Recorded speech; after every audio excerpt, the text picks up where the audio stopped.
কুমিল্লা শহরের ভেতরে একটি গ্রাম ছিল। সেই গ্রামে ছিল বিশাল এক বটগাছ, আর সেই গাছের নিচে থাকতেন এক বৃদ্ধ জ্ঞানী মানুষ। প্রতিদিন গ্রামের বাচ্চারা তার কাছে পড়তে আসত। বাচ্চারা দাদুর কাছে প্রতিদিন নতুন নতুন কিছু শিখত। আজকেও তার ব্যতিক্রম নয়। চলো দেখে আসি আজ বাচ্চারা দাদুর কাছে কি শিখছে। আজ আমরা দাদুর কাছে নতুন কিছু শিখব। শুনেছি দাদু আজকে বিশেষ কিছু শেখাবেন। তাহলে দেরি না করে চলো দাদুর কাছে যাই।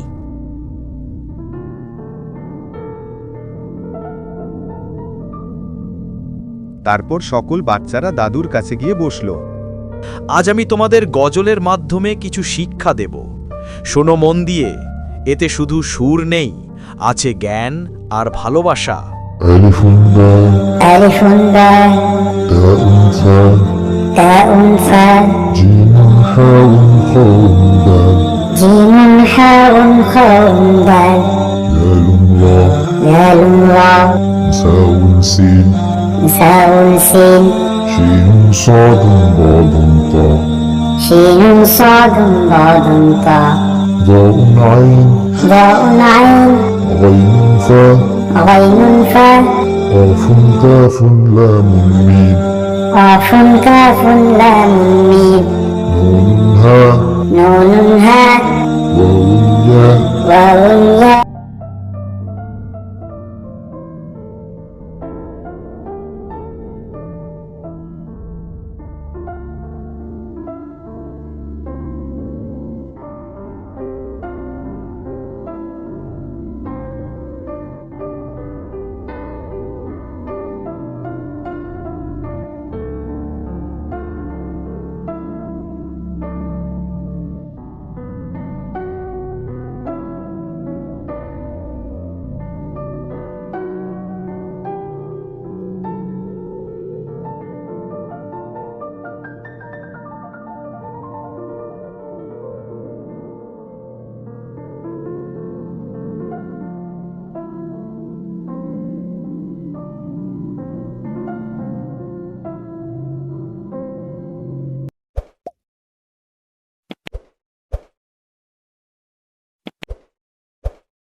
একটি শান্ত সুন্দর গ্রাম, যেখানে মানুষের ঘুম ভাঙে ফজরের আজানের ডাকে। সেখানে লোকেরা খুবই সহজ সরল ও ধার্মিক জীবনযাপন করে। মসজিদের মিনার থেকে আজানের ধ্বনি প্রতিদিন হৃদয় ছুঁয়ে যায়। গ্রামের বাচ্চারাও ছোট থেকেই নামাজ শিখে নেয়, আর বড়রা তাদের সব কাজে আল্লাহর স্মরণ করে। তেমনি একদিন সেই গ্রামে ছোট দুই ভাই বোন তাহা আর তাসনিমের সকাল শুরু হলো ভিন্নভাবে। الله أكبر الله أكبر তাহা, ওই তাহা, তাড়াতাড়ি ওঠো। উফ, আজ তো ছুটির দিন। ছুটির দিনটার কি হয়েছে? আজ তো ফজরের নামাজ পড়া হয়নি। আরে, ছুটির দিনেও নামাজ পড়তে হয় নাকি? ঠিক সে সময় দাদু রুমে প্রবেশ করে।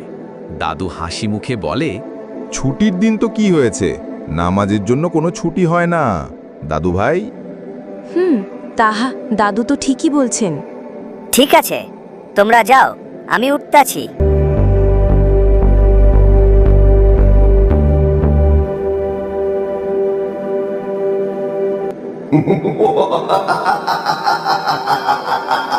নামাজ বাদ দাও, ঘুম দাও, ঘুম। এ কি আপনি? আমি তোমার মামা। মামা? কোন মামা? আর তোমার নাম কি? আমার নাম শয়তানুর। আমি তোমার কানে তুলো দিই, যেন আজানও শুনতে না পাও। আমি কি আসলেই নামাজ না পড়ে থাকবো? আগে ঘুমিয়ে পড়ি, পরেরটা পরে দেখা যাবে। তারপর তাহা আবার ঘুমিয়ে পড়ে। তাহা ঘুমিয়ে স্বপ্নে দেখতে পায় একটা শহর যেখানে কেউ নামাজ পড়ে না। রাস্তায় কোলাহল, কেউ চুরি করছে, আবার কেউ কারো কথা শোনে না। এটা কোথায়? কেউ হাসছে না, কেউ সালামও দেয় না। এই শহর নামাজ ভুলে গেছে, তাই আল্লাহর বরকত হারিয়ে গেছে। তারপর তাহার ঘুম ভেঙে যায়। তাহা ঘুম থেকে উঠে দৌড়ে তাসনিমের কাছে যায়। আমি বুঝে গেছি, নামাজ মানেই আল্লাহর সাথে কানেকশন। ওয়াও, তাহলে আজ থেকে আমরা দুজনেই নামাজি হিরো। মাশাআল্লাহ, আল্লাহ যেন তোমাদের নামাজে সবসময় মনোযোগ দেন। ঠিক সেই সময় জোহরের আজান দেয়। চলো দাদু ভাই, আমরা নামাজ পড়ে আসি। তারপর তারা একসাথে মসজিদের দিকে যেতে থাকে।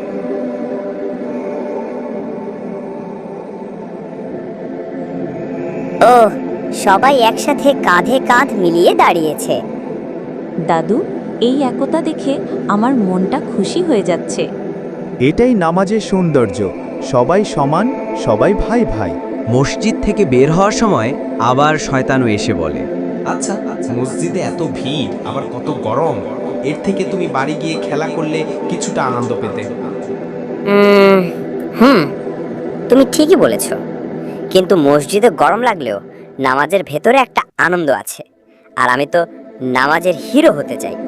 এ কথা বলে তাহা চলে যায়। বিকালে যখন তাহা ফুটবল খেলছে, ঠিক ওই সময় আসরের আজান দেয়। আল্লাহু আকবার, আল্লাহু আকবার। আসরের আজান দিয়ে দিল, নামাজও তো পড়া লাগবে। একটু পরে পড়ব, আগে গোলটা করি। শয়তানু এসব দেখে হাততালি দিচ্ছিল। তাহা, আজান দিয়েছে, নামাজ পড়তে যাবে না? তাহা থেমে যায় এবং কিছুক্ষণ চিন্তা করে, হ্যাঁ, আমি ভেবেছিলাম গোলটা করি তারপর নামাজে যাব, কিন্তু আবার ভেবে দেখলাম আবার সময় হলে গোল করা যাবে, কিন্তু নামাজের সময় চলে গেলে তো আর সেই সময় ফিরে পাবো না। চলো যাই। তারপর তাহা আর তাসনিম নামাজ পড়ে বাসায় গিয়ে দাদুর কাছে বসে। বাচ্চারা, তোমরা জানো নবী করিম সাল্লাল্লাহু আলাইহি সাল্লাম বলেছেন, নামাজ হলো জান্নাতের চাবি। সত্যি দাদু? তাহলে নামাজ পড়লে জান্নাত পাওয়া যাবে? হ্যাঁ দাদু ভাই, নামাজ পড়লে আল্লাহ খুশি থাকবেন। বাহ, তাহলে আমরা নামাজের চাবি হাতে পেয়ে গেলাম। তারপর রাত্রিবেলা কাহা পড়াশোনা করছিলাম। আল্লাহু আকবার, আল্লাহু আকবার। আজান দিয়েছে, নামাজটা পড়ে আসি। না না না না না, এই ভুল করো না, তোমার অনেক পড়া বাকি আছে, তুমি পড়ো।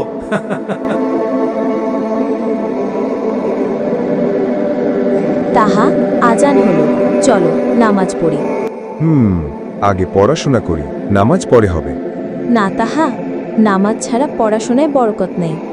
তারপর তাহা কিছু একটা ভাবল এবং বলল, ঠিক বলেছে তাসনিম, আল্লাহর কাজ আগে। তারপর তাহা নামাজ পড়ে যেই বই খুলে, তখনই বই থেকে উজ্জ্বল আলো জ্বলে ওঠে। সুবহানাল্লাহ, এখন পড়া সহজ লাগছে। দেখেছো, আল্লাহ খুশি হলে সবকিছু সহজ হয়। তারপর শয়তানু মাটিতে হাহাকার করে বসে পড়ে বলে, না, আমার সব ষড়যন্ত্র শেষ। শয়তানু মিলিয়ে যায়। তাহা তসনিম দাদুর কাছে ছুটে যায়। দাদু, আজ আমরা শয়তানকে হারিয়ে দিলাম। আমরা এখন নামাজি হিরো। সাবাস বাচ্চারা, তোমরা প্রমাণ করেছো নামাজই আসল শক্তি। নামাজ শুধু একটা কাজ না, এটা আল্লাহর সাথে দেখা করার সময়। ছোটরা নামাজ শিখলে বড় হয়ে তাদের জীবন আলোয় ভরে যায়। তো বন্ধুরা, ভিডিওটি ভালো লেগে থাকলে অবশ্যই লাইক, কমেন্ট ও শেয়ার করে দেবেন এবং চ্যানেলটিকে সাবস্ক্রাইব করতে ভুলবেন না যেন। মনে রাখবেন, আপনার একটি শেয়ারে কিছু মানুষের জীবন বদলে দিতে পারে। এটা কিন্তু একটা দাওয়াতের মাধ্যম। ধন্যবাদ। শোন, আমার মা বলে আয়াতুল কুরসি অনেক বড় দোয়া, কিন্তু আমি পারি না। আমিও শুনেছি রাতে ঘুমানোর আগে পড়লে নাকি সারা রাত ফেরেশতা পাহারা দেয়, কিন্তু আমরা কেউ তো পারি না। কিভাবে শিখবো?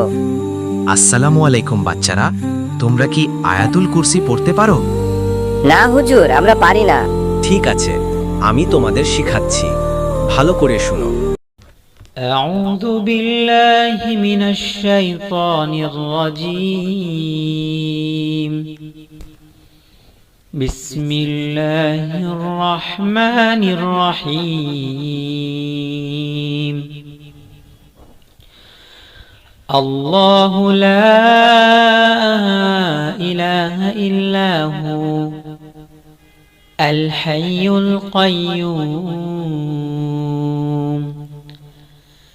لا تأخذه سنة ولا نوم له ما في السماوات وما في الأرض من ذا الذي يشفع عنده إلا بإذنه يعلم ما بين أيديهم وما خلفهم ولا يحيطون بشيء من علمه إلا بما شاء وسع كرسيه السماوات والأرض ولا يؤوده حفظهما وهو العلي العظيم হুজুর এর ফজিলত কি? আয়াতুল কুরসি কোরআনের সবচেয়ে বড় আয়াত। এটা পড়লে শয়তান দূরে থাকে। নামাজের পর পড়লে আল্লাহর রহমত বর্ষিত হয়। রাতে ঘুমানোর আগে পড়লে আল্লাহ এক ফেরেশতা পাঠান, সে তোমাদের পাহারা দেয় ভোর পর্যন্ত। ও, তাহলে আমাদের প্রতিদিন শিখে পড়তে হবে। হ্যাঁ, আজ থেকে আমরা মুখস্থ করব। চল হুজুরের সাথে আবার পড়ি। أعوذ بالله من الشيطان الرجيم بسم الله الرحمن الرحيم الله لا إله إلا هو الحي القيوم لا تأخذه سنة ولا نوم له ما في السماوات وما في الأرض من ذا الذي يشفع عنده إلا بإذنه يعلم ما بين أيديهم وما خلفهم ولا يحيطون بشيء من علمه إلا بما شاء وسع كرسيه السماوات والأرض ولا يؤوده حفظهما وهو العلي العظيم মাশাআল্লাহ, তোমরা খুব ভালো করছো। মনে রেখো, আয়াতুল কুরসি মুসলমানদের জন্য শক্তিশালী ঢাল। তো বন্ধুরা, ভিডিওটি ভালো লেগে থাকলে অবশ্যই ভিডিওটি শেয়ার করে দেবেন, তাতে অন্য বাচ্চারাও দেখার সুযোগ হয়ে যাবে। আপনার শেয়ার করার জন্য একটা বাচ্চা কিছু কোরআনের আয়াত শিখতে পারবে। ভিডিওটা কেমন লাগলো অবশ্যই কমেন্ট করে জানাবেন। আর চ্যানেলে নতুন হয়ে থাকলে অবশ্যই চ্যানেলটিকে সাবস্ক্রাইব করে পাশে থাকা বেল আইকনটি বাজিয়ে দেবেন।